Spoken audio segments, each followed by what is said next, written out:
Hola, ¿cómo están? Muy buenas noches. Esta tarde, con 79 votos a favor y 73 en contra, se desechó la acusación constitucional contra el presidente de la República, Sebastián Piñera. Dentro de esa sala y votando se encontraba nuestro invitado de esta noche. En una semana clave para el gobierno y el oficialismo, recibimos al diputado de la UDI, Jaime Belolio. Llegó tu hora. Jaime Belolio. No acepto que se pretenda sostener que quienes están en contra de esta acusación significa que están en contra de los derechos humanos. El diputado UDI y su mirada sobre las acusaciones constitucionales que se discuten en el Congreso. Las acusaciones constitucionales son políticas y jurídicas, sin embargo, solamente la parte acusadora lo que hizo fue esgrimir posiciones políticas y no fueron capaces de entregar ningún antecedente para fundar la parte jurídica. Las diferencias políticas sobre cómo llevar a cabo el proceso hacia una nueva constitución. Yo soy partidario de que nosotros tengamos una solución específica para los pueblos originarios. El análisis de cómo cambió la política chilena tras el estallido social y cómo resuelven las diferencias dentro de la derecha. Yo creo que las circunstancias de los últimos días a todos nos han hecho cambiar. Y hoy día todos dejamos de lado nuestros partidos, nuestras chapas, cosas que hace un mes atrás eran imposibles de lograr. Yo creo que hoy día sí las estamos logrando en pos de un beneficio para las personas. Su participación en las intensas negociaciones del Congreso para avanzar en la agenda social. Podemos tener una agenda social que implique una mejora para la calidad de vida de las personas. Jaime Belolio, el diputado UDI, enfrenta todas las preguntas del panel esta noche en Llegó tu hora.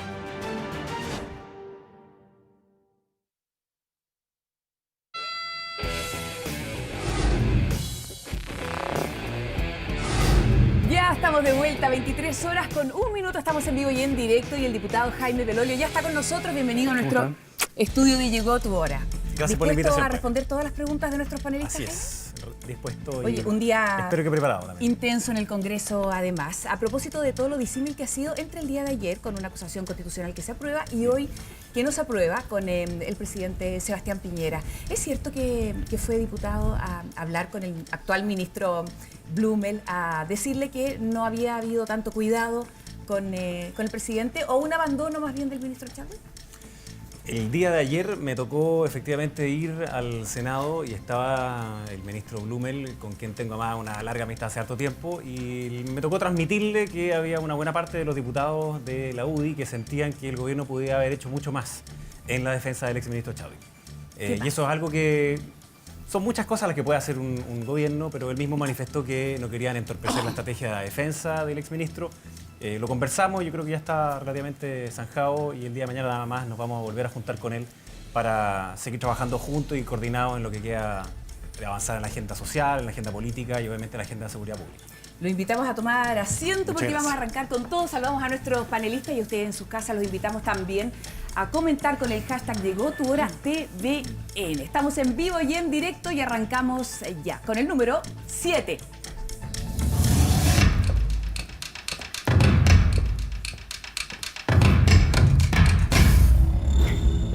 Pablo Maquienar es el primero en preguntar esta noche. ¿Cómo estás? ¿Qué tal, Jaime? ¿Cómo estás? Hola, ¿cómo estás? Buenas noches. Vamos a ir con el tema de la acusación. Te opusiste a la acusación constitucional contra Chadwick y contra Piñera. O sea, tú sientes que no tienen responsabilidad de mando en los atropellos a los derechos humanos.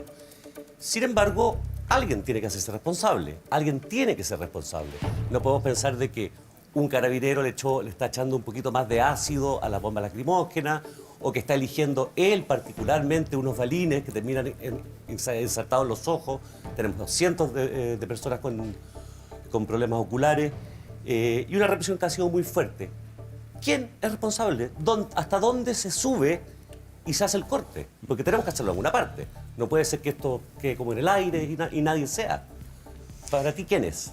A ver, yo creo que una de las grandes diferencias, porque hay muchas, entre una democracia y una dictadura, es que en una dictadura se violan los derechos humanos de forma sistemática. En una democracia tú no puedes garantizar de que nunca vayan a ocurrir violaciones a los derechos humanos. Lo que tienes que garantizar es que no queden en la impunidad. Y por tanto que hayan tribunales independientes que sean capaces de juzgarlo.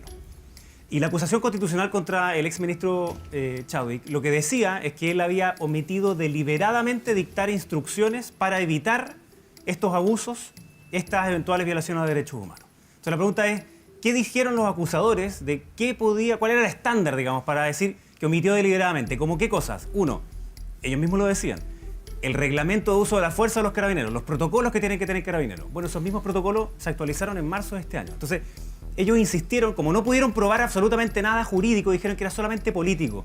Pero si fuera solamente una responsabilidad política, como si fuéramos un régimen parlamentario, esa responsabilidad se agota cuando deja el cargo. Y por tanto lo que quedaba después, porque ellos presentaron la acusación cuando el ministro ya no era ministro, era lo jurídico, y en lo jurídico no han sido capaces de entregar ni una prueba que diga realmente cuál es su ¿Tú no estás de acuerdo jurídica. de que él tenga responsabilidad política? No, yo creo que si la tuvo, terminó en su cargo. Yo creo que la tuvo. O sea, desde el y momento por que tanto, sale del cargo ya uno ya no puede hacer la acusación. No, la Constitución dice que tú puedes hacer la acusación hasta 3 meses después.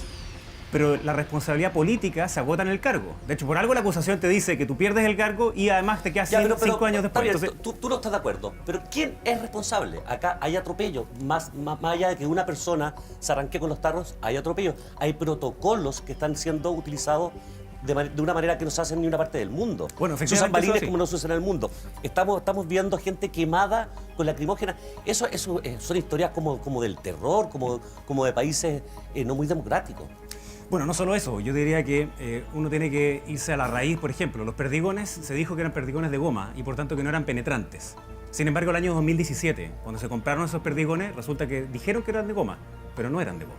A mí me Segunda parece cosa. que esa discusión no tiene mucho sentido. Si un No, yo creo que tiene mucho si un sentido. perdigón te llega en el ojo, sea de goma o no sea de goma, te va a hacer daño igual. No, pero es que, ¿sabes por qué es importante, Pablo? Porque los carabineros suponen que están ocupando, me queda muy poquito tiempo, pero solo para terminar, ellos suponen que están ocupando algo Se cumple el que, tiempo, pero termina, que no sí. produce el daño letal, si no sacan la arma de servicio. Sin embargo, no era eso, po. No era de goma. Y segunda cosa, que es una falla permanente que hemos visto, que teóricamente, eso ya lo sabíamos desde el año 2012, tenían que dispararse en el tercio inferior, es decir, como la rodilla hacia abajo. ¿Quién es responsable? Y a 20-30 metros. ¿Quién es responsable Primero de son esos responsables de esos protocolos? las personas que se salen del protocolo y ellos están hoy día sometidos a, primero, en los mismos carabineros y después el Ministerio Público. Y segundo, también, por supuesto, que hay que hacer una reforma de carabineros. Pero de ahí a seguir que hay una responsabilidad penal, como si que todas las instituciones en Chile se hubieran puesto de acuerdo para hacer eso con los manifestantes, significa que uno tendría que ir a la raíz. Y la raíz sería la compra de eso, que fue el año 2017. Sería completamente absurdo. Diputado, usted además recién señaló que efectivamente se termina con el cargo, ¿no es cierto?, la responsabilidad, pero esbozó también que había responsabilidad. ¿Puede reafirmarlo? O sea, hay varias responsabilidades de los ministros. Una de ellas es poder custodiar el orden público. Evidentemente, el día 18 de octubre lo que pasó es que no hubo posibilidad de custodiar el orden público. Los carabineros estaban completamente sobrepasados y por eso tuvo que hacerse un llamado a un estado de emergencia. Y después, no es razonable que uno tenga en Chile a 200 y tantas personas que tengan trauma ocular producto de balines que tienen que ser disparados en el tercio inferior. Y de esas 200 y tantas personas, hay 14 que tuvieron que sacarle el órgano, o sea, sacarle el ojo, y otras 40 que probablemente ya perdieron la vista completamente de Gente ese ojo. quemada con las lacrimógenas ahora. Y otros que, por ejemplo, una persona en San Bernardo que le llegó una lacrimógena en la cabeza y que perdió su vista, que no estaba ni siquiera participando en ningún tipo de manifestación. Entonces, obviamente uno Hay requiere... una niña ahora también con... Sí, que le llegó una pedrada. riesgo vital. Entonces, lamentablemente lo que uno ve es que efectivamente han ocurrido abusos, han ocurrido hechos que son profundamente lamentables, que tienen que ser investigados y no pueden quedar en la impunidad, y por eso necesitamos carabineros que se reformen. Pero también necesitamos orden público. Y cuando uno no habla, por ejemplo en la acusación constitucional, cuando se hace el relato de qué es lo que pasó el día 18 de octubre y los días anteriores, lo que nos dijeron los acusadores es que hubo un grupo de cabros que se estaban saltando los torniquetes, después el metro tuvo que cerrar y de ahí Piñera llama a estado de emergencia. Es decir, para los acusadores, nunca se quemó el metro, nunca se quemó en él, nunca hubo barricadas, nunca hubo saqueo. Y si tú no pones nunca un contexto en el cual es legítimo ocupar la fuerza, significa que nunca la fuerza es legítima. Y ese es un problema que hoy día tenemos que es súper grave. Cómo tenemos una legitimidad transversal en el uso de la fuerza, que es con respeto a la legalidad y con respeto a los derechos humanos. Me tomo de sus mismas palabras, o nos tomamos de sus mismas palabras. Pero ¿hay responsabilidad, a pesar de haber dejado el cargo? ¿Responsabilidad política? Yo creo que la responsabilidad política de los ministros se agota en su cargo. Y el resto de la responsabilidad es más bien jurídica, cosa que no ha podido probar ninguno de los que acusaron al ministro Chadwick. Muchas gracias. Seguimos avanzando, entonces estamos en vivo y en directo. Tomamos un poco de agua ahí para esta noche. Una noche muy noticiosa. Número 2.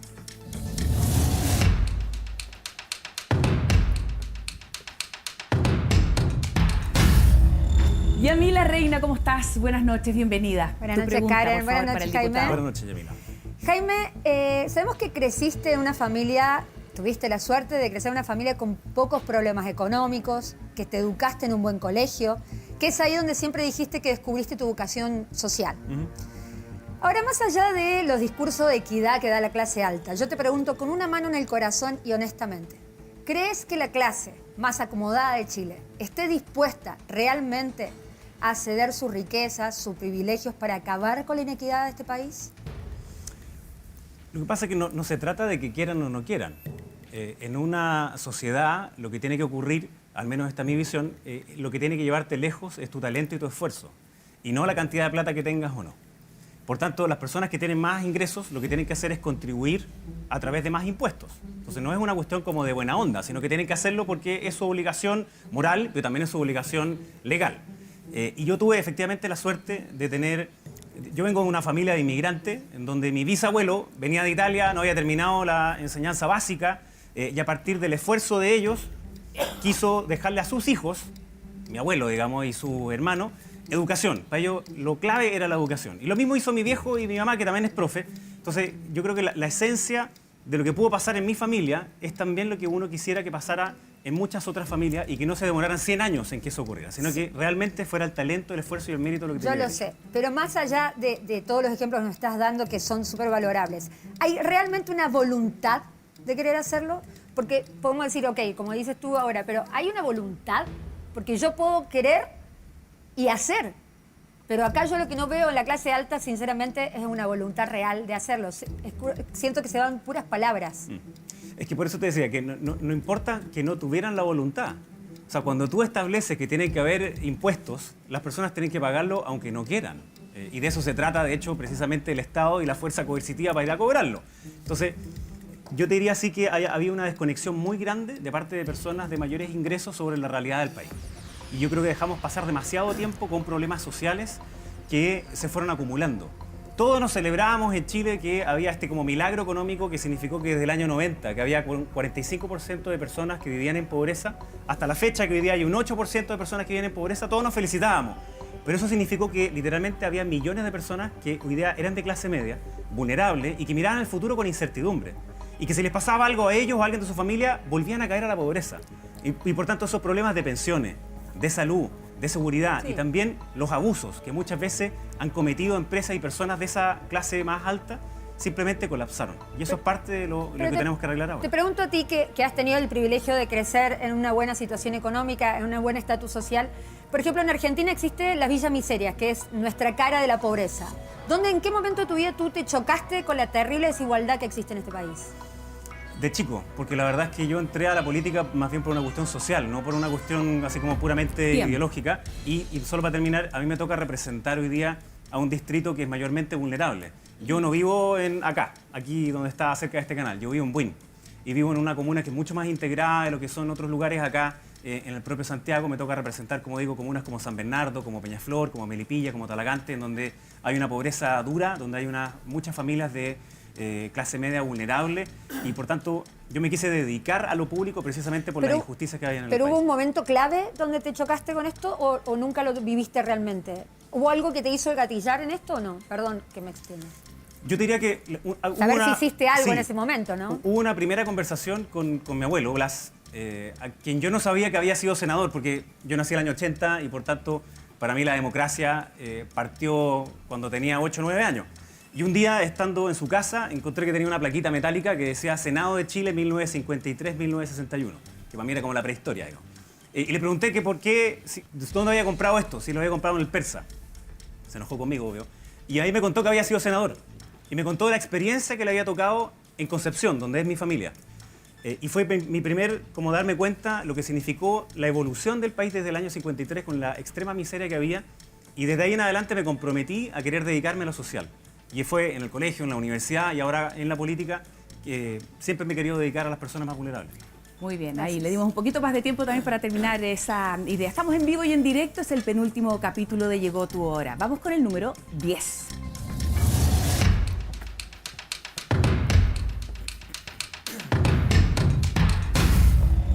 Rumpi, ¿cómo estás? Buenas noches. Muy bien, bienvenido. Buenas noches, Jaime. Hola, Rumpi. Oye, ¿sabes qué te quiero preguntar? Tú tienes 39 años y perteneces a la UDI, que es un partido conservador que también ha sido muy cuestionado. De hecho, la presidenta de tu partido, Jacqueline Van Rysselberghe, está metida en todos esos correos de Corpesca que le redactaban las leyes. Iván Moreira, con esa frase tremenda de financiamiento ilegal de la política, si no queda algo en el raspadito de la olla, todas esas picanterías. Entonces, ¿cómo se es joven en la UDI? ¿Cómo te enfrentas a estos viejos estandartes todos manchados por todos lados, digamos? A ver, yo entré a la UDI no porque fuera ni conservador ni pinochetista, porque ninguna de las dos cosas lo soy. Entré porque... Pero la UDI sí lo es. Está bien, pero yo entré por varias personas, que algunas de ellas ya no están, y segundo, porque fue capaz de cambiar una historia tradicional que tenía la derecha chilena, más bien ligada como al terrateniente, ligada como al campo y a los grandes hacendados. Y el cambio que hizo la UDI fue decir, mira, había un monopolio de la ultraizquierda en las poblaciones. Y la UDI dijo, no, pues, nosotros también queremos estar ahí porque también queremos representar ideológicamente a esas personas. Y segundo, empezó a hablar de una economía libre y una sociedad libre cuando todavía el muro de Berlín estaba parado arriba. Es decir, lo que la hizo esencialmente distinta era su vocación social, su vocación popular. Y yo creo que esa vocación la hizo más grande, pero se fue licuando con el tiempo. Y se fue perdiendo con el tiempo. Y nos fuimos alejando y pareciendo cada vez más a los demás partidos, hasta que ya eran indistinguibles. Sí, está bien el tránsito de la UDI en los 90, cuando estaba Joaquín Lavín, que casi le gana a Ricardo Lagos, digamos. Fue una elección muy estrecha. Pero ¿cómo ser joven, de verdad? Te lo digo porque es un partido donde están los que están arriba. ¿Cómo entráis tú a convencer a quién, con qué argumentos? Si ya está ahí, ya sabemos cómo es la UDI y ellos no van a cambiar, digamos. Sí, pero lo que pasa es que hay mucho de mito también, porque una de las cosas que nosotros quisimos hacer, y fue la razón por la cual yo me animé a ser candidato a presidente de la UDI hace ya 3 años atrás, es porque queríamos cambiar varias de esas cosas. O sea, una alternativa era salir u otra era intentar cambiarlo. Y decidimos la alternativa de intentar cambiarlo. Y por primera vez hubo elección de un militante un voto, cosa que no querían los más viejos. Y lo logramos. Ahora, yo perdí esa elección. Saqué un 38%. Pero cambiamos algunas cosas que parecían que eran absurdas y me miraban con cara de loco cuando la proponíamos. Por ejemplo, que la declaración de principios de la UDI saliera la mención hacia el 11 de septiembre de 73. Y hoy día salió. Y que saliera también la mención que se hacía, que era más bien retrógrada, sobre el rol de la mujer en la sociedad. Y también salió y cambió. Es decir, avanzamos y la vez siguiente, la otra lista, que no fui yo de candidato, sacó un 48%. Es decir, estuvimos a punto. Sí. ¿Significó un cambio radical? No. Todavía falta muchísimo y eso se puede lograr. Y hoy día dentro de la UDI conviven personas que somos más liberales con otras que siguen siendo conservadoras. No, perdona, decir que hay liberales en la UDI... No, dije me que parece éramos más liberales. Más liberales, bueno, que es bastante fácil. Pero lo que te digo, ¿eres tú como... ¿Te sientes un infiltrado o eres el llamado a cambiar? ¿Eres el superhéroe que...? No, el superhéroe no me creo nada, pero efectivamente hay un grupo adentro de la UDI... ¿Tú crees que vaya a cambiar la UDI? Esa es la pregunta. Bueno, en eso hemos estado, por Rupi. Yo creo que hemos logrado una buena parte. Y sí, es cierto, hay un grupo de ahí que me dice que soy un infiltrado y me dice que en verdad soy enviado del Frente Amplio y todas esas tonteras. Y no, yo tengo mi pensamiento, soy más liberal en muchos aspectos que otros tantos dentro de la UDI, pero podemos convivir en un proyecto político que sí espero que sea enfocado en lo social y no en la vista para atrás. Oye, hablas de convivir, voy a agarrar un poquito también de lo que decía el Rumpi, a propósito de convivir entre distintas tendencias, porque Jacqueline Van Rysselberghe, mientras se discutía esta rebaja en la dieta, ella hizo las siguientes declaraciones y cito textual: cualquier patipelado se siente con el derecho a insultar a quienes trabajan en el servicio público. Más allá de que después pidió disculpas, ¿te representa una frase como esa? No, de hecho me retaron ese día porque yo me saqué una foto a pata pelada después. Porque precisamente yo entré a la política para representar a, comillas, los que se decía ahí despectivamente, patipelado. Es decir, para aquellas personas que necesitan de la política, necesitan de políticas públicas que los atiendan en sus problemas más difíciles. Así como decíamos que fuimos exitosos en bajar la pobreza, también lo fuimos en construir un sistema de protección social para las personas más vulnerables. Pero para el 40% más vulnerables. Y la pregunta es, ¿qué pasaba con el que estaba en el 41, 42, 43, que perdía esos beneficios? Quedaba también en situación muy precaria. Y eso yo creo que es parte de la explosión social de estos días. Entonces, por supuesto que no me representa en absoluto ninguna frase que quiera tratar de discriminar o llevar a insultar a las personas más vulnerables. Justo lo contrario, la razón por la cual estoy en política. Bueno, quedan muchas preguntas todavía. Seguimos avanzando esta noche en vivo y en directo, número 6.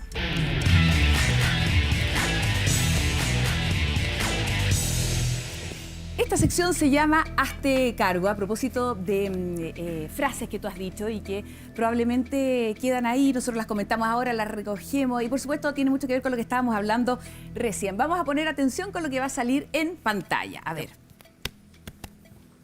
Ahí dice: la Constitución ya se agotó, haré campaña por el sí. declaraciones a la tercera el sábado 16 de noviembre del año 2019. Y precisamente llama la atención porque Jacqueline Van Rysselberghe justamente dijo que ella iba a votar no a la nueva Constitución. Ella dice textualmente también, más allá de las críticas que se le puedan hacer, es un cuerpo legal que ha permitido crecer al país en los últimos 30 años. ¿Cómo se explica esa postura? Una de las cosas, como no sé si llamarla anecdótica, de ese día donde se firmó el pacto por la nueva Constitución y la paz, es que estuvimos de acuerdo con la Jacqueline. Y estuvimos de acuerdo en que íbamos a estar en desacuerdo en esto, pero que eso no significaba que íbamos a tener la imposibilidad de tener un proyecto común. Yo he defendido la Constitución actual durante mucho tiempo y también he defendido el poder reformarla. Además estoy convencido de que no basta con tener una Constitución para que se resuelvan los problemas, porque no es una varita mágica, sino que tiene que pasar una serie de otras cosas adicionales. Sin embargo, hoy día tenemos un problema social, tenemos un problema político y tenemos un problema de orden público. Es decir, tenemos un problema de Estado de Derecho. Y la manera en la cual el Estado de Derecho es válido al final es porque hay un pacto social de la ciudadanía que te dice, sí, es válido eso. Está bien que esas reglas sean esas reglas. Está bien el uso de la fuerza legítima por parte de los carabineros. Hay una viabilidad de llevar adelante esas reglas. Yo creo que obviamente eso se agotó. De hecho, la actual Constitución, hay algunas partes en que ya son letras, pero no es en la práctica. Déjame ponerte dos ejemplos. Hoy día los jueces, a través de los recursos de protección, fallan proponiendo políticas públicas. Y no les corresponde hacer eso. Otra cosa, hoy día si uno quisiera ocupar el control que tiene que hacer el Tribunal Constitucional, como lo hacen en otros tantos países, en Europa y también en nuestro país, hoy día no se puede llevar, tanto así que una propia diputada de Chile Vamos presentó una indicación que no podíamos presentar los diputados porque aumentaba gasto, dijo, bueno, llévenla al Tribunal Constitucional, no se atreven. Y tiene razón, pues. Entonces, hay ciertas instituciones que ya no están funcionando, pero lejos lo más importante... ¿Quién más de la UDI comparte esta postura o estás solo? Estoy tratando de convencer a otros más también. Hasta ahora no si hay otros más, pero lo que te iba a decir es que en el fondo hay una legitimidad en esas reglas que son fundamentales para ese pacto social.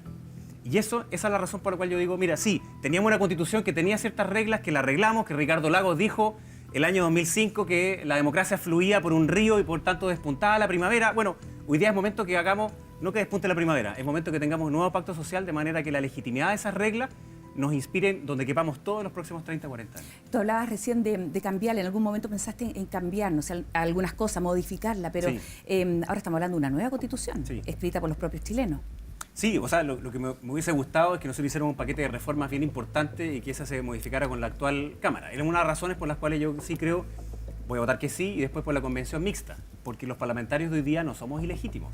Fuimos electos por otro sistema, votaron más de 7,5 millones de personas por nosotros, y yo no soy de esos que quiere hacer el araquiri diciendo que no son legítimos frente a la ciudadanía. No, yo siento que sí soy legítimo, que las personas nos entregaron un mandato y nosotros tenemos que cumplirlo. Pero esa nueva Constitución, yo sé que va a estar tironeada. Y hay algunos que hoy día están tratando de hacer esfuerzos porque se caiga el acuerdo. Algunos no se subieron al pacto, lo que da cuenta de su poco espíritu democrático. Pero la clave es que haya una mayor cantidad de la población, de la sociedad, que esté de acuerdo con ese nuevo pacto social que es una Constitución. Y por eso, que sea por 2/3 es tan importante. Porque si algunos quieren bloquear, bueno, va a haber un empate de bloqueos. La idea es que haya moderación, que haya una casa común donde quepamos todos juntos en los próximos 30 años. Oye, ¿quién está haciendo, a tu juicio, tambalear este acuerdo? O sea, al día 1 que hubo el ataque al metro, el Partido Comunista le pidió la renuncia al presidente Piñera. A ellos no les interesa que haya acuerdo, no les interesa que haya nuevo pacto por la paz y la nueva Constitución. De hecho, no lo firmaron y lo único que han hecho todos los días es tratar de votarlo. Y entre quienes están firmando, quienes suscribieron este acuerdo, ¿por qué no se han puesto de acuerdo? ¿Por qué hasta ahora ha sido tan difícil un consenso? Bueno, ya entró la reforma a esta mesa técnica porque era... nosotros terminamos de firmar y hacer esto como a las 1:30 de la mañana, un día jueves, entonces... no iba a ser con tanto detalle, había que bajarlo a algo concreto. Y esa reforma tiene que pasar por el Congreso. Esa se está discutiendo en la Comisión de Constitución, se discute mañana también y probablemente se va a votar el día lunes. Y claro, hay tironeos de distintas partes, pero a mí me parece bien que se haya llegado al acuerdo de meter ese paquete de medidas y que después quedaran 3 temas pendientes. El primero de ellos, ¿qué va a pasar con los pueblos originarios? Segundo, ¿qué va a pasar con los independientes que se puedan agrupar? Y tercero, ¿qué va a pasar con cuotas de mujeres o la mayor forma de paridad?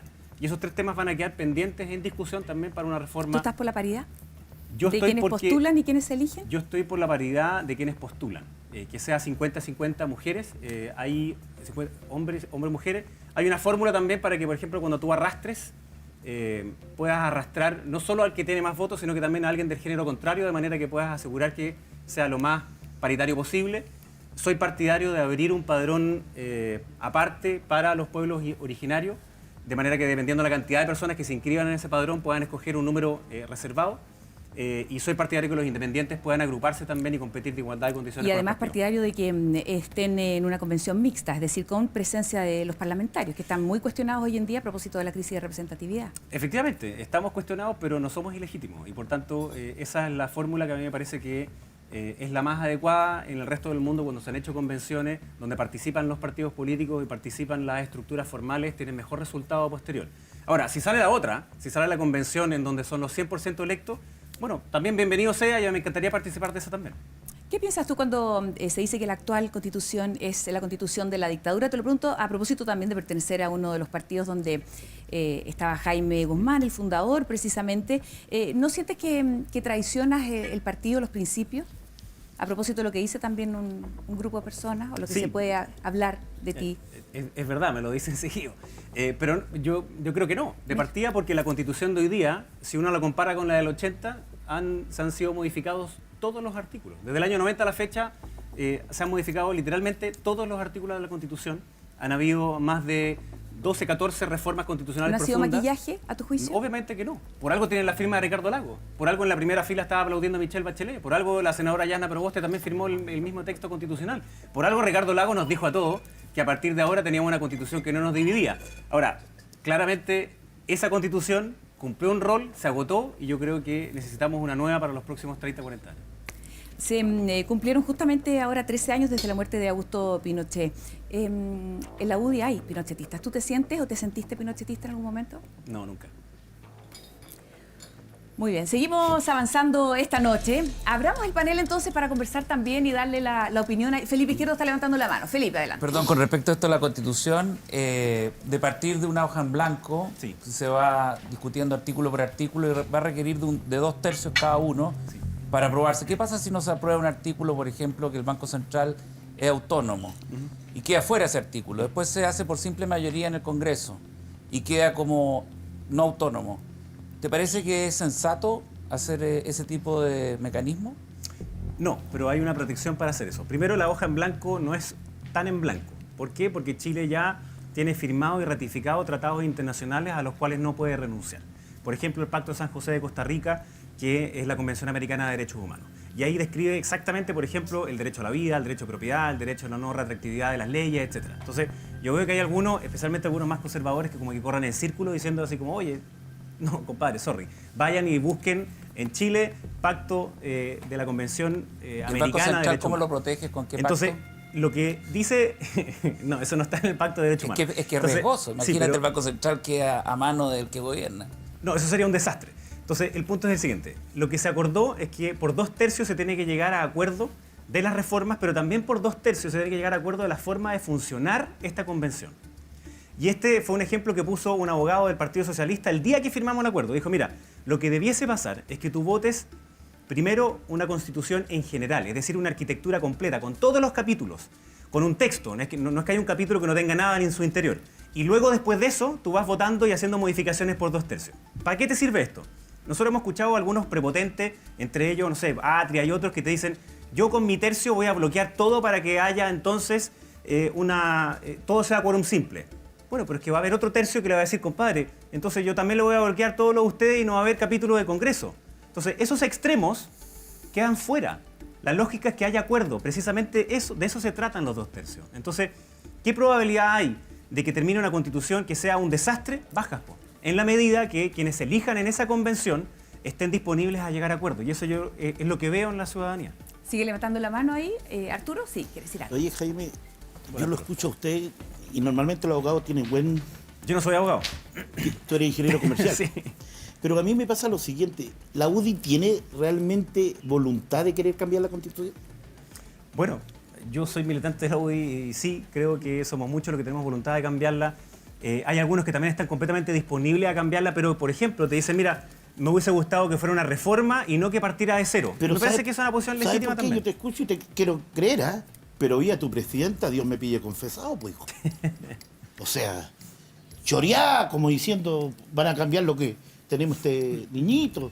Entonces, te vuelvo a insistir, o sea, yo siento es que ustedes todavía parece que no se dan cuenta de los ciudadanos que están realmente molestos, del abuso que ha habido. Entonces, quieren conservar como esto, como el niñito santo. Y ya lo han extirpado por todos lados, pues, hijo. Mira, yo creo que no hay manera de que uno vuelva al Estado de Chile antes del 18 de octubre. Y eso cambió absolutamente para todos. O sea, nadie va a poder pretender que si se llega, comillas, a una normalidad, entonces vamos a volver al 17 de octubre. Eso simplemente ya no pasó. La pregunta es si es que ¿implica eso una nueva constitución? Bueno, vamos a tener un plebiscito en abril y como he dicho yo voy a votar que sí. Hay otros parlamentarios de la UDI que también han dicho lo mismo. Y hay bastante acuerdo también en algunas de las modificaciones que hay que hacerle. Es decir, algunas personas que dicen yo voy a votar que no, ya sea porque tienen temor, porque tienen la incertidumbre de qué pasaría, porque no les gusta que dure 2 años todo este proceso, también están completamente disponibles a cambiar algunas instituciones. Deja ponerte un ejemplo. Hoy día los presidentes en los últimos, bueno, se han repetido, ¿no? Piñera, Piñera, Bachelet. Lo que ha pasado es que los presidentes no tienen mayoría en el Congreso. Y cuando eso pasa es súper frustrante para las personas que eligieron a ese presidente, porque no puede llevar adelante su agenda de gobierno. Pero también es frustrante para los que no votaron, porque es el presidente quien tiene el poder de mandar todas las leyes que significan gasto. Entonces es frustrante para esas dos coaliciones y también para los que no votaron, porque dicen, ven que tenía razón, cualquiera que salga no pasa nada. Entonces, una de las cosas que hay que cambiar de todas maneras es ese régimen político. ¿El presidencialismo estaría llegando a su fin? Yo creo que hay que hacer un semipresidencialismo, en donde tú necesites tener una mayoría en el Congreso para llevar adelante esos cambios legislativos. Si no, es demasiado frustrante para la ciudadanía y pasa demasiado tiempo en las urgencias de la política, como adentro de Valparaíso, y las urgencias de las personas. ¿Y voto obligatorio? A mí no me gusta el voto obligatorio. Pero... No, sorry, lo que pasa es que no me gusta por 2 razones. Primero, porque nosotros hicimos campaña porque fuera voto voluntario con inscripción automática y yo no quisiera engañar a la gente después que le dijimos, oye, la inscripción es automática, pero el voto es voluntario, oye, y ahora le vamos a decir, oye, ¿sabes qué? Pucha, la próxima pregunta tiene que ver justamente con eso. Seguimos avanzando esta noche y toca el número 8.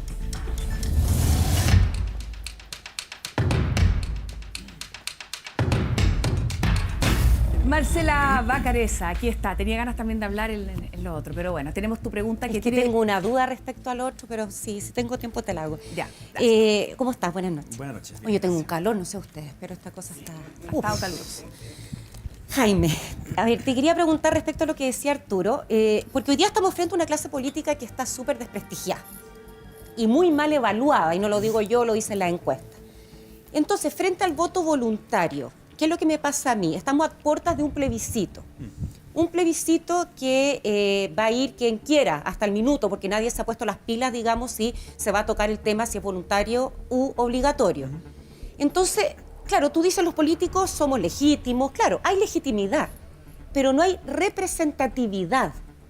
Entonces, ¿qué valor hoy día la clase política le puede dar a un resultado que no es obligatorio, sí legítimo, que le dé respaldo, estando tan desprestigiado? Los que dan hoy día respuesta a las demandas sociales, una clase política que no tiene autoridad moral.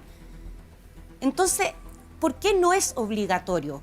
Para, por último, el día de mañana decir, ¿sabéis qué? Fueron todos a votar y salió esto, y tenemos este respaldo por último. Lo que pasa, Marcela, es que ahora es voluntario y, por tanto, quienes van a manifestarse cumplen con su derecho cívico y con su obligación cívica. Y quienes no van, decidieron no ir. Por tanto, hoy día tú también les puedes decir exactamente lo mismo. Fueron a votar aquellos que más les interesaba y marcaron su decisión y otros no lo hicieron. Y antes nosotros teníamos eso mismo, pero un poquito escondido.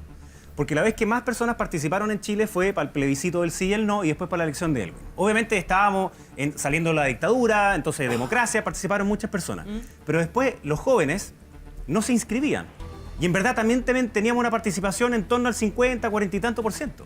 Entonces estaba escondida la cifra de abstención. Y cuando lo hicimos voluntario, una de las lógicas que quisimos empujar es que los partidos, la política, tuviese que ir a buscar a las personas. Y no que tuviera que esperar pasivamente a que las personas tuvieran que escoger entre esas alternativas. Y por eso es que a mí no me gusta el decir ahora, mire, nosotros los inscribimos a todos y ahora los vamos a poner obligatorio y entonces si usted no va a votar, le voy a poner una multa. Esa lógica como un poquito represiva de que si usted no va a votar, entonces les pasa una multa, a mí no me gusta mucho. Me gusta más que la política tenga que hacer el esfuerzo. ¿Por qué tomarlo como represivo y no como un deber de la gente no, y es como que un derecho? Es un deber y al mismo tiempo es un derecho. Hay pocas cosas en el derecho que es un deber y un derecho. Entonces es un deber cívico, sí, pero es tu derecho ciudadano. Entonces la pregunta es, ¿cómo haces obligatorio? En verdad, Si nosotros tenemos 14 millones de personas que podrían llegar a votar, ya, y esas 14 millones de personas, ¿y qué pasa si no vota a la mitad? ¿Le va a pasar de verdad una multa a 7 millones de personas?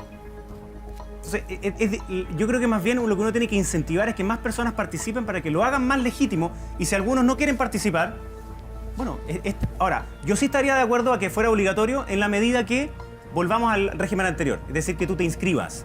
Si te inscribes es obligatorio. Así está en contra de la inscripción automática y el voto obligatorio de todas maneras. Claro, porque además no habría cómo hacer la lógica de hacerlo realidad. Porque si no vas a votar, le va a pasar una multa y esa multa no va a ser verdad. ¿Y que voten los mayores de 16 años? No, yo no estoy de acuerdo con que voten los menores de 18, mayores de 16, entre otras cosas porque todos hemos considerado que en el ámbito penal, por ejemplo, los menores de 18 tienen que ser tratados de una manera distinta porque no alcanzan a medir todas las consecuencias de sus actos. Bueno, y en el voto es exactamente lo mismo. Cosas distintas que puedan votar, por ejemplo, en plebiscitos locales o cosas comunales. Pero para la nueva constitución o para las elecciones presidenciales me parece que tienen que tener la mayoría de edad. 23:35 minutos, estamos en vivo y en directo. Gracias, Marcela. Seguimos avanzando y toca el número 1.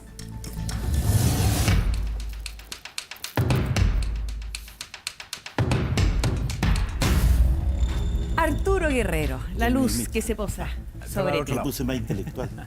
Dele nomás. Hace 2 días, el presidente Piñera nombró por primera vez en un discurso con su nombre y apellido a 2 víctimas de violaciones de derechos humanos, Gustavo Gatica y Fabiola Campillay. Muchos podrán considerar que es tarde, pero al menos lo hizo. Yo le pregunto a usted, ¿cuál es la compensación a las víctimas que debería dar el gobierno? Pucha, es difícil hablar de una compensación que sea algo como una cuestión económica, porque evidentemente para alguien que perdió su vista no hay compensación económica que valga. ¿Qué pasó en ambos casos? Fabiola siendo además, como decía, un caso que ocurrió en San Bernardo, una persona que no estaba ni siquiera participando en una manifestación y le llega una bomba lacrimógena en la cara. Sí tiene que haber una reparación que vaya mucho más allá del costear el tratamiento médico que incluya lo psicológico. Y esa otra reparación es que verdaderamente haya una reforma en Carabineros, en la forma en que las fuerzas especiales actúan en el control del orden público, en que no haya impunidad frente a ninguno de estos hechos en donde ocurrieron abusos y ocurrieron violaciones de derechos humanos. Porque a ellos le cambia la vida totalmente. Por supuesto, a ellos les cambió la vida completamente. ¿Por qué cree usted que tardó tanto el presidente en nombrarlo y reconocerlo? Es una buena pregunta. Yo creo que uno desde el mundo político, precisamente porque hoy día está todo crítico y cualquier cosa que uno diga o no diga, o sea, por omisión o por acción, siempre te van a criticar. Entonces, me da la impresión de que fue más bien una lógica de no querer tratar de aprovecharse de una situación y que le fuera a caer mal también a las propias familias. Lo cual no significa que no se haya reconocido desde el primer día que estos eran problemas gravísimos, que tenían que ser sancionados, que tenían que ser evitados y, por supuesto, pasados a la justicia. Lo mismo, lo mismo también con los más de 2.000 carabineros y carabineras que han sido heridos en este tiempo. Hay carabineros que también han perdido su ojo, hay un carabinero que le amputaron su pie, hay dos carabineras a las cuales le tiraron una bomba molotov en la cara. O sea, ese tipo de violencia uno no la quiere ver nunca porque no es propia de una democracia. Pero, ¿sabe, diputado? Hay un problema aquí, es que normalmente es como querer empatar. Y yo creo que el Estado tiene otro. O sea, aquí se violaron los derechos humanos y usted mismo dijo que habían los acuerdos de Costa Rica donde hay acuerdo y se debe respetar. Sí. Pero yo creo que así como usted defiende a los carabineros, pero la gente fue violada sus derechos. Entonces, de repente, no es bueno empatar. Y yo le pongo la pregunta, si usted estuviera en lugar de ellos, ¿demandaría al Estado?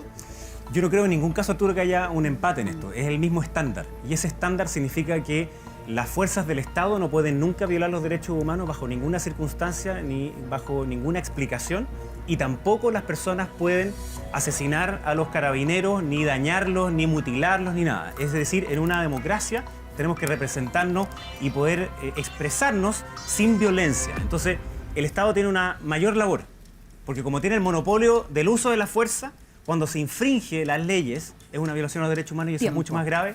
Y ahí es clave que se repare, tal como hemos conversado, no solamente en lo económico, sino que también en lo político. Tiempo que se cumple ahí para Arturo. Muchas gracias, Arturo. No puedo dejar de preguntarle sobre un tema muy particular a propósito de una reunión que sostuvo con el líder de las protestas en Hong Kong. y criticó la forma como las autoridades estaban enfrentando las protestas o las manifestaciones, señalando justamente lo siguiente, cito entre comillas, aquellos que son apaleados hoy en día por pedir algo tan simple. ¿Por qué no usa la misma fuerza o la misma expresión frente a lo que pasa hoy en nuestro país? Bueno, en primer lugar, yo me junté con Joshua Wong, que es un joven de 22 años, a quien admiro por su lucha. Él está luchando por democracia, y esa es la primera diferencia. Él está luchando contra una dictadura asesina que viola los derechos humanos de forma sistemática, en donde cualquier persona que se manifiesta porque haya democracia es masacrada. O sea, hay que acordarse de Tiananmen. Y solamente cuando está flotando en el ambiente Tiananmen en Hong Kong ya es suficiente como para que yo quisiera poder juntarme con Joshua Wong y admirar el trabajo que él hace. Segunda cosa, él es un líder pacífico. Él jamás ha llamado a que haya una protesta violenta. Y por supuesto que yo jamás voy a justificar el que carabineros, policía o quien sea burle o se pase por arriba las reglas de los derechos humanos o las reglas del uso legítimo de la fuerza. Aquí también han sido afectadas personas que sí. estaban manifestándose Así pacíficamente. así es, y eso es profundamente lamentable. Y cada una de esas personas que violaron esos derechos o que abusaron de ese poder tienen que ser eventualmente enjuiciadas, y los propios carabineros ya tienen más de 800 sumarios internos para que eso no quede en la impunidad. ¿Siente que tuvo la misma vehemencia con lo ocurrido en Hong Kong que con lo que pasó acá en Chile o lo que está pasando hoy en día en Chile? Yo creo que he tenido exactamente siempre el mismo estándar. En la dictadura china, que tiene a 2 millones de musulmanes en campos de concentración y que no deja que puedan haber elecciones libres en Hong Kong. Y lamentablemente lo que yo veo es que ese estándar que hablábamos con Arturo, adentro de la Cámara de Diputados simplemente algunos no lo entienden. Y el estándar es que no se justifican las violaciones de derechos humanos nunca, sin importar la ideología de quien los promueva. Ni la dictadura en Chile hace 40 años, ni la dictadura asesina de Maduro, de Nicaragua, de Cuba, de China, de Corea del Norte. Entonces, no es de empate, es simplemente un mismo estándar. No se justifican las violaciones de derechos humanos nunca. Seguimos avanzando entonces en vivo y en directo. Estamos en el penúltimo programa de Llegó tu hora, número 4.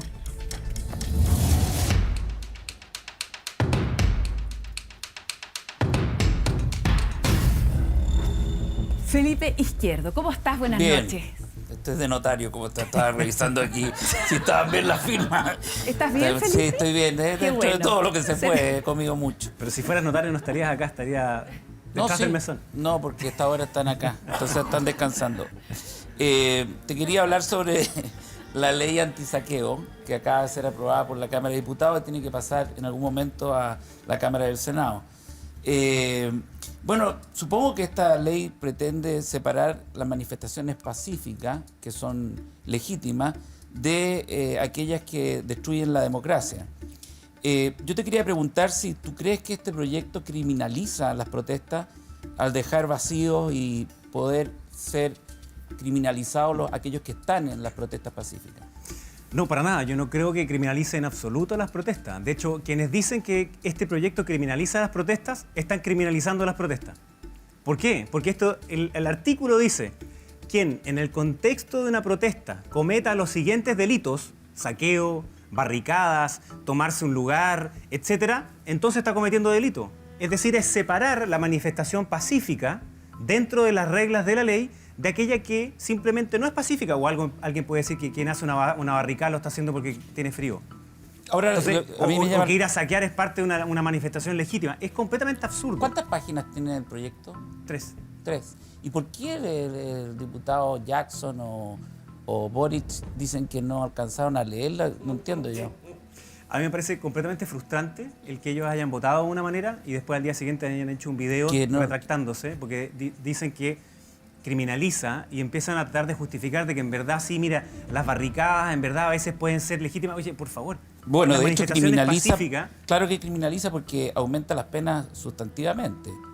Pero no las manifestaciones. Las de saqueo. Lo que criminaliza es lo que hoy día es un delito, y lo que estaba diciendo es que hoy día los fiscales, de hecho nos dijeron esto, hoy día no existe el delito de saqueo. No. Es robo en lugar no habitado. Y por tanto, las penas y la forma de perseguirlo es distinto que si tú lo pones como un delito específico. Entonces, si alguien cree que se criminaliza una protesta porque se saquea, porque se incendia la calle y no deja que otras personas puedan llegar a su casa, o porque otros van y destruyen un mobiliario y hacen pedazos una oficina pública o se meten en un partido político, pero por favor, o sea, bueno, lo que hace eso simplemente no es válido porque es el uso de la violencia, y la violencia nunca puede ser válida en la política. Sí, básicamente lo hace también por la cantidad de saqueos que se han realizado a locales comerciales que no están habitados, por supuesto, pero que como están amparados en las manifestaciones, en los saqueos, lo trata de tipificar. Pero igual el delito está bastante de 5 a 10 años en algunos casos. Y no sé si estarán las cárceles para tanta gente, porque participa mucha gente en los saqueos. ¿Y cómo se va a determinar si alguien está realmente, porque queda a libre arbitrio de Carabineros, el decidir quién es el que está saqueando o no? Y eso puede cometer muchos errores. A ver, en el Senado lo que van a hacer probablemente es ponderar los distintos delitos.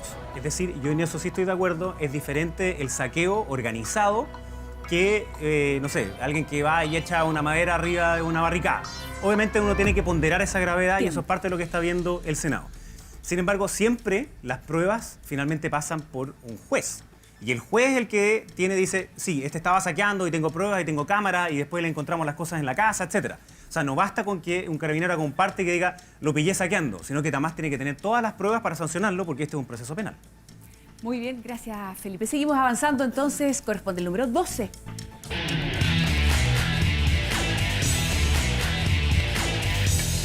Este momento, diputado, se llama Vox Populi, donde la gente también pasa a ser parte de nuestro panel y tienen preguntas, nos mandaron durante todo el día a nuestro WhatsApp. Así que quiero invitarlo a conocer a Natalia Soto, ella es de San Bernardo y tiene la siguiente inquietud. Atención. ¿Qué se puede hacer para dotar de mayores recursos a nuestros hospitales, teniendo en cuenta que uno de los hospitales que se ubica en la zona que usted representa, que es el Hospital El Pino, su servicio de urgencia y en general la atención hospitalaria está ultra colapsada? Gracias. Gracias a Natalia por esa pregunta que mandó ahí al WhatsApp. El Pino de San Bernardo, ¿no es cierto? Otros hospitales. ¿Faltan recursos? ¿Faltan especialistas? ¿Listas de espera? A mí me gustaría mucho que el próximo acuerdo transversal que hiciéramos sea un cambio profundo en materia de salud. En el Hospital Pino yo he estado varias veces, tienen problemas de seguridad. Lamentablemente hay bandas criminales que a veces han tenido adentro mismo del hospital, corriendo todo el riesgo que significa para las enfermeras, para los técnicos, para los mismos médicos, para todo el personal que está ahí. Ayudamos a que, por ejemplo, pudieran tener un escáner nuevo que estuvo parado casi por 1 año y medio a pesar de que tenían la plata y ahí lo han podido lograr. Entonces, de a poco se ha podido ir logrando que sea un mucho mejor hospital. Y yo creo que el trabajo que se hace en el Pino es un buen trabajo, pero requieren más recursos que no solamente es plata, sino que también es más personas. Y hay una cosa que no es razonable, por ejemplo. Los hospitales públicos, muchos de ellos, solamente tienen cirugías en las mañanas y no tienen cirugías en las tardes. Y no tienen cirugía los fines de semana. Entonces, así, obviamente, la lista de espera se demora cada vez más. Entonces, a mí me gustaría que nosotros hiciéramos un nuevo pacto también en materia de salud, en que, por ejemplo, pudiéramos tener un fondo único de salud, donde todos contribuimos a ese fondo único. Y en ese fondo único tenemos distintos aseguradores, donde está el público y también es donde están los privados que contribuyen conjuntamente a esto. Suponer hoy día que el aporte privado, por ejemplo, en distintos hospitales y clínicas, como hace el Hospital Parroquial de San Bernardo, que también recién se acaba de agrandar y tiene un ala nueva, el aporte que ellos hacen también es sustantivo en la calidad de vida de las personas de la zona sur. Entonces, sí, ¿se requiere más plata para hospitales? Obvio que sí, pero todavía nos faltan construir más hospitales. Recién ahora, por ejemplo, ahora a final de mes vamos a tener la licitación para el hospital de Wynn, con el cual llevamos más de 6 meses peleando. Entonces, más plata para los hospitales, de todas maneras, pero necesitamos reformar la manera en la cual la salud pública hoy día está gestionada. Nos tenemos que ir a un corte comercial, nos falta la pregunta de Paulina Allende Salazar, ya vamos con eso también y por supuesto el round de preguntas dentro de muy poquito. Pausa comercial y ya volvemos, no se vaya.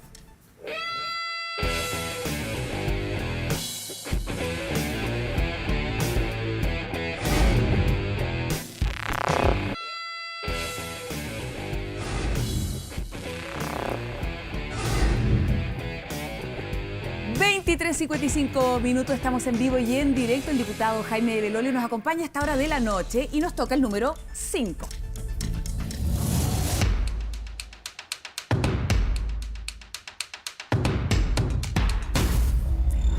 Denise Malebrán, nos faltabas tú también con tu pregunta esta noche. Noches. Bienvenida. Me gustaron sus calcetines, diputado. Gracias, son de sandía. Sí, por la zona, me imagino. Así es.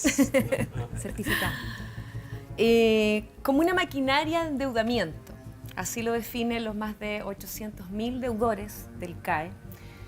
Muchos de ellos, casi más de un 40%, morosos. Se ven imposibilitados de poder pagar este crédito por el cual accedieron a la educación superior.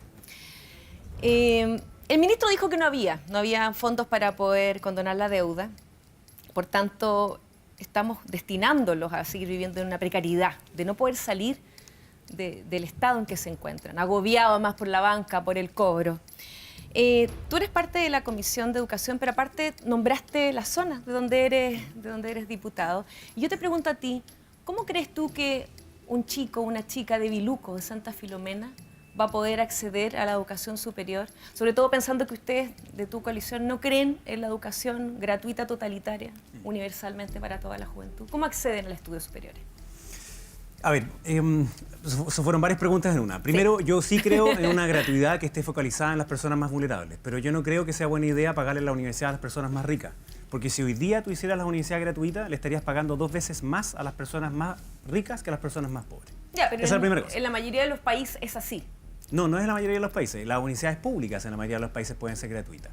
Pero la pregunta es si que tú quieres alta calidad también, y hay distintas formas de lograrlo. Entonces, en Chile no se decidió bien si quería el formato de Argentina, en donde entran 7.000 a la UBA y después se gradúa el 10% después de 8 años, o si quería el formato de la UNAM, en donde los tipos le tienen además también la vivienda gratis, se demoran 11 años, o si quería el de la Universidad de Sao Paulo, donde, por ejemplo, son de muy alta calidad, pero entran con una especie de PSU y por tanto entran los más ricos. La tasa de selección también es altísima, es muy alta. Sobre todo en institutos. Yo creo que lo que es clave es que no se quede afuera ningún estudiante con talento porque no tiene plata. Esa es la primera premisa que uno tiene que cumplir siempre. Y eso significa una gratuidad focalizada en las personas más vulnerables y también para los CFTIP, cosa que no quisieron hacer en el gobierno pasado y tuvimos que pelearla. Después, el crédito fue una medida que permitió que más personas pudieran ingresar, pero le significó una mochila que se transformó en una pesadilla. No pueden pagarlo. ¿Y por qué pasó eso? Primero porque tenían la expectativa de que iba a mejorar su calidad de vida y que iban a poder pagar el crédito, pero cuando terminaron la universidad, fueron a ver la cuota y la cuota era la mitad de su sueldo. Entonces, ¿qué es lo que se ha propuesto? Y yo creo que es importante decirlo. Primero que todas las multas y los atrasos se condonen. Los intereses superan, de hecho, la deuda. Exactamente. Entonces, eso se condone, ¿para qué? Porque ya en el primer gobierno de Sebastián Piñera se aprobó que ninguna persona pagara más del 10% de su sueldo y que la tasa de interés fuera un 2%. Ya, pero sabemos cómo funcionan los bancos. Por eso, al repactar, te van a volver a cobrar 2 veces lo mismo. Y ahí es la otra cosa que te iba a decir. El presidente Piñera ya mandó un proyecto de ley que está durmiendo en el Senado y que algunos senadores de oposición dijeron que no lo querían aprobar porque era demasiado bueno, textual, que saca a los bancos. Yo creo que hay que sacar a los bancos, hay que terminar el CAE tal como estaba. Los bancos no tienen que prestar plata en la educación. Tiene que hacerlo el Estado. Y más aún, quiero tomarme una propuesta que hizo el presidente de RN hace algunos días atrás, en que nosotros, aquellas personas que hubieran tenido gratuidad en los últimos años y que están pagando la deuda educacional, también se las condonemos. Usted no está de acuerdo, perdón, con condonar la deuda, se lo leí. No está de acuerdo porque pensaba que era injusto con otros deudores. ¿Para ti te parece que es lo mismo, por ejemplo, encalillarse por un auto que encalillarse para estudiar? No, a mí lo que me parece que es injusto es que hay personas que no fueron a la universidad y están encalilladas. Y por tanto que a veces pueden tener menores ingresos que aquellos que sí pudieron ir a la universidad. Y por tanto decirle que solamente aquellos que fueron a la universidad y terminaron con una deuda, a ellos les vamos a condonar, pero aquellos que no fueron a la universidad y también tienen los mismos problemas económicos, no les vamos a condonar, me parece que es injusto. Entonces, lo que tiene que ser razonable es que si tú vas a la universidad, no pagues nunca más de un 10% de tu sueldo. Si no estás trabajando, no pagas. Y después de cierta cantidad de tiempo, si no alcanzas a pagar toda la deuda, se tiene que extinguir. Y que no le debas al banco, sino que le tengas que deber al Estado. Esa es la propuesta que a mí me gustaría que nosotros pudiéramos hacer. Y no más cesantes ilustrados. Exactamente, no más cesantes. Representando ahí a muchos de los deudores del CAE. El último número de esta noche, 11.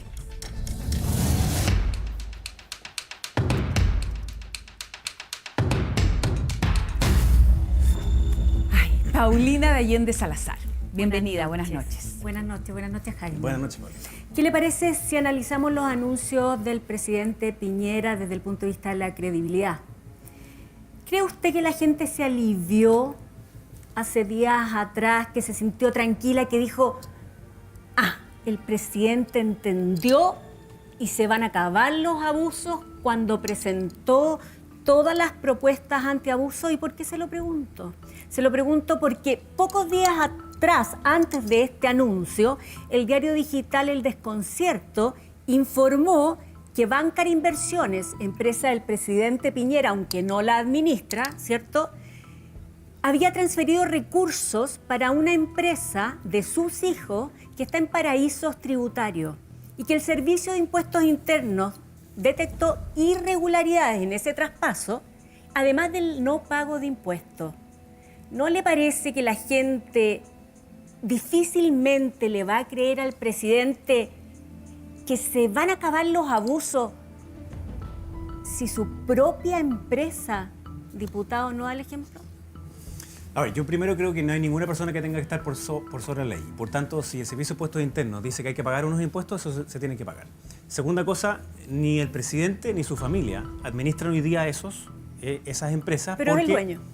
Pero tienen un fideicomiso ciego. Eso quiere decir que está desligado de la administración. Por Absolutamente. Tanto, claro, por tanto, tratar de decir que como que esto lo hizo Piñera u otro, que es lo que algunos, no es tu pregunta, pero que algunos intentan decir, eso no vale. Entonces, pero eso es irse por la tangente, porque si No, pero uno déjame ve su contestarte al tiro. declaración de patrimonio, él tiene el 66% de esa supuesto. empresa y uno da las directrices cuando se va.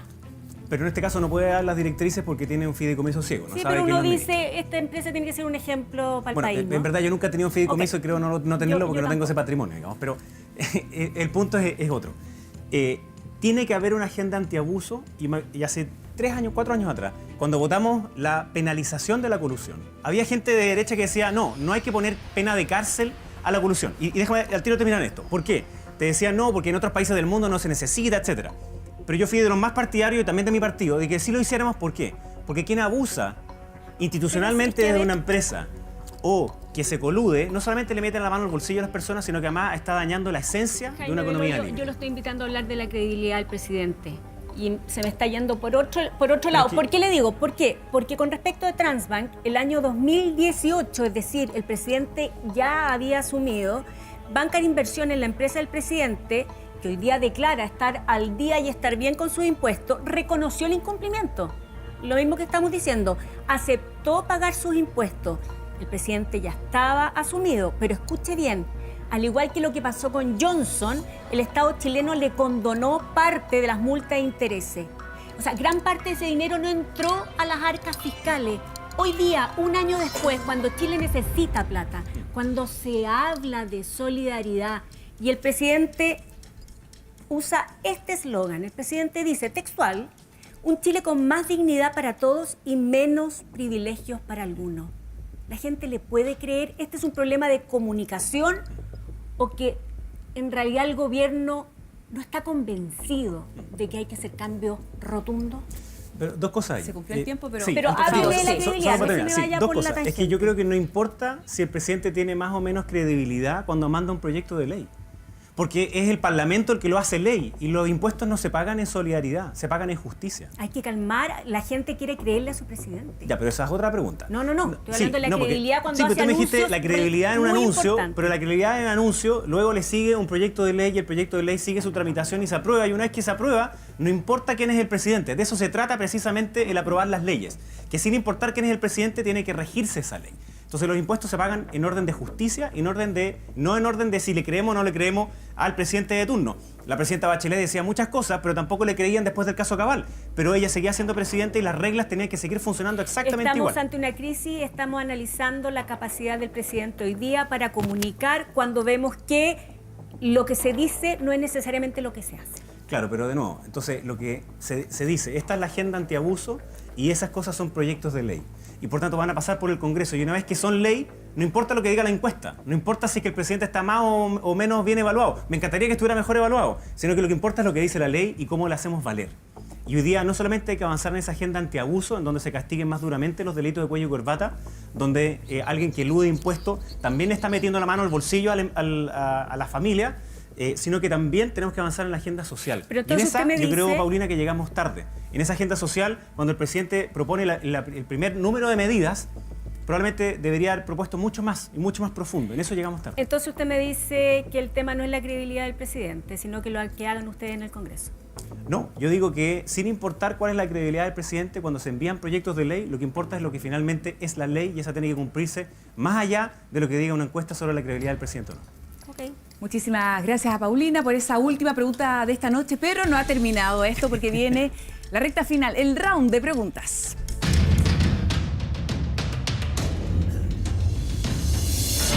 Partimos con Marcela Bacareza. Preguntas cortas, respuestas cortas. Marcela. Sí, aquí hay 3 opciones que puedes elegir.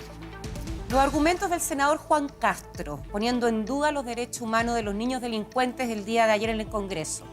¿Para ti fueron desubicados, de una ignorancia supina o válidos? Yo te diría que es una ignorancia supina. Todas las personas tenemos derechos humanos por el hecho de ser seres humanos. Y una persona que comete un delito también tiene derechos humanos y, por tanto, si está en la cárcel y es juzgado, sigue teniendo también los mismos derechos humanos. Muy bien, gracias. Marcela Rumpi, tu pregunta corta. Jaime, si te ofrecieran un cargo mucho más interesante, con mucho más poder, pero te tendrías que cambiar de partido a Egópoli, por ejemplo, ¿te cambiarías? No, yo no me cambiaría por un cargo.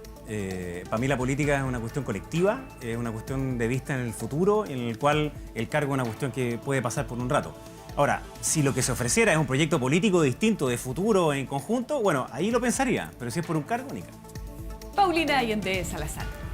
Ayer usted habría dicho al ministro Blumel que el gobierno dejó solo al exministro Andrés Chadwick ante la acusación constitucional. ¿Cree usted que Chadwick para la moneda fue un fusible eficiente para evitar la acusación en contra del presidente Piñera? ¿Sí o no? No, yo creo que no. Yo creo que ese es el argumento que ocuparon muchas personas de izquierda, que lo ocuparon a él como una víctima sacrificial. Sin embargo, me hubiese gustado también ver más al gobierno más activo durante la defensa, sobre todo los últimos días de la acusación contra el exministro. Muchas gracias, Arturo. La pregunta corta. ¿Plaza Italia o Plaza de la Dignidad?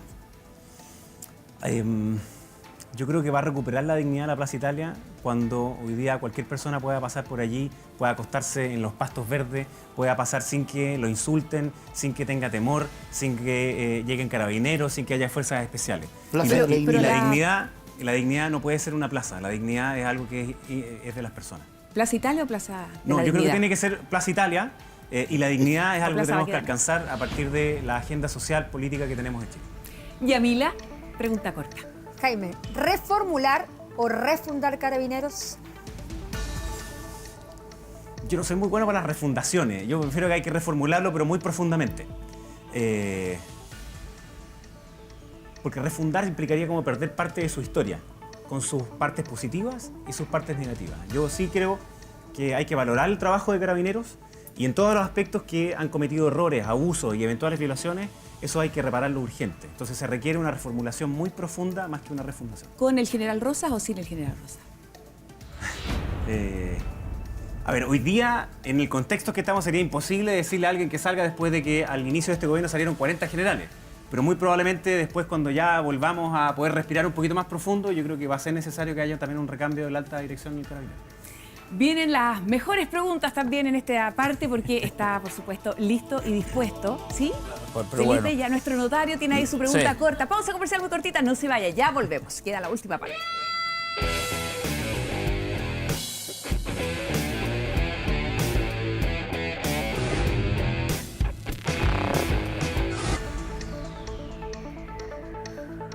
Ya, pues estamos de vuelta. Queda muy poquito con este round de preguntas, preguntas cortas, respuestas cortas. También quedamos contigo, Felipe Izquierdo. Sí. Tu pregunta, por favor. Cuando son las 2 de la mañana y contando. ¿Se puede llamar a plebiscito para rechazar o aprobar la reforma constitucional sin saber siquiera el mecanismo de cómo se constituye la Asamblea? Tú dijiste que iba a decir que sí, además que no es lo que se pregunta. ¿Se aprueba o se rechaza? Eso, Sí, es verdad. Es bien Nosotros decimos confuso, sí, no, porque- a pesar de que Pero ¿cómo apruebo se va a rechazo. aprobar o rechazar algo que no se sabe cómo es el mecanismo?